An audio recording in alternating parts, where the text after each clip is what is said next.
On vous a peut-être déjà dit, quand vous avez pris un poste de gestion, que vous auriez à être la voix personnelle, que vous étiez appelé à donner du sens au travail des gens. Qu'est-ce que ça veut dire être la voix personnelle? Ce que je veux faire, je veux la mettre en opposition aux autres voix qui existent dans une organisation. Sachez qu'il y a la voix, il existe trois voix. Il y a la voix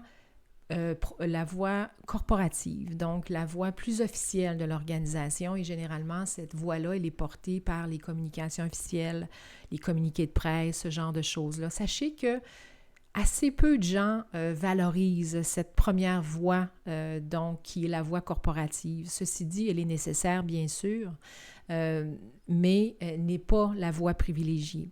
La deuxième voie qui existe est celle que j'appelle la voie opérationnelle. Donc, c'est celle qui vient normaliser la vie d'une organisation. C'est celle qui définit les politiques, les instructions permanentes, qui définit les processus, par exemple. Et il y a une portion des employés qui valorisent cette voie-là. En fait, 33% des employés valorisent cette voie par opposition à 5% pour la voie corporative.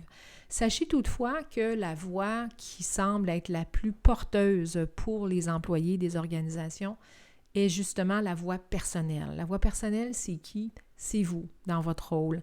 Et pourquoi est-ce que je dis ça? Imaginez toutes les fois où les gens viennent vers vous et vous disent « Hey, toi, boss, t'en penses quoi, toi, de cette nouvelle orientation-là? Qu'est-ce que t'en penses, toi, de ce changement-là? » En fait, plus ce qui est à communiquer dans une organisation est sensible et a une incidence sur le travail au quotidien, plus votre posture, donc à titre de gestionnaire et à titre de porteur de la voix personnelle, est déterminante.